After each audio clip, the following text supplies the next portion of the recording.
জাতীয় pay scale বাস্তবায়নে সচিব কমিটির ৫ সিদ্ধান্ত। প্রকাশ ২৪শে জুন ২০২৬, রাত ৯টা বেজে ১ মিনিট।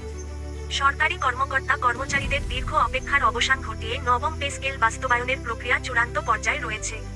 বুধবার ২৪শে জুন সচিবালয় মন্ত্রিপরিষদ সচিব নাসিমুল গনির সভাপতিত্বে অনুষ্ঠিত সচিব কমিটির বৈঠকে এই নতুন বেতন কাঠামো নিয়ে গুরুত্বপূর্ণ নীতিমালা ও কৌশলগত সিদ্ধান্ত গ্রহণ করা হয়েছে।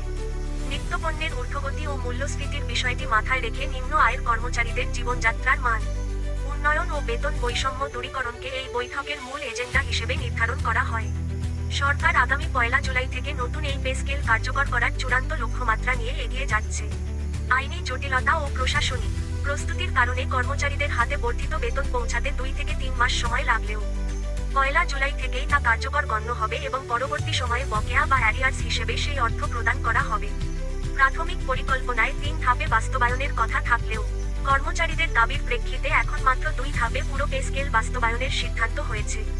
আর্থিক চাপ বিবেচনায় ১০ম থেকে ২০তম গ্রেডের কর্মচারীদের বেতন বৃদ্ধির ক্ষেত্রে প্রথম ধাপেই ৬০% সুবিধা প্রদানের ইতিবাচক সিদ্ধান্ত নেওয়া হয়েছে।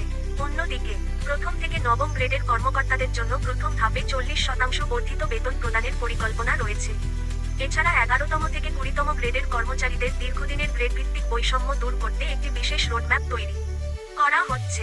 মূল বেতন বাড়ানোর পাশাপাশি বর্তমান বাজার পরিস্থিতির সাথে সঙ্গতি রেখে বাড়ি ভাড়া ও চিকিৎসা ভাতা উল্লেখযোগ্য হারে বৃদ্ধির বিষয়েও বৈঠকে জোর দেওয়া হয়েছে।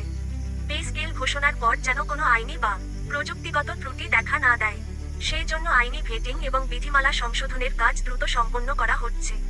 পাশাপাশি বেতন নির্ধারণ বা ফিক্সেশনের প্রক্রিয়াকে স্বয়ংক্রিয় ও ডিজিটাল করার কারিগরি রূপরেখা তৈরি করা হয়েছে। বৈঠক শেষে মন্ত্রিপরিষদ সচিব নাসিমুল গনি জানান, আলোচনা অত্যন্ত ফলপ্রসূ হয়েছে। এই সিদ্ধান্তের ফলে সরকারি চাকরিজীবীদের মধ্যে স্বস্তি ফিরে এসেছে।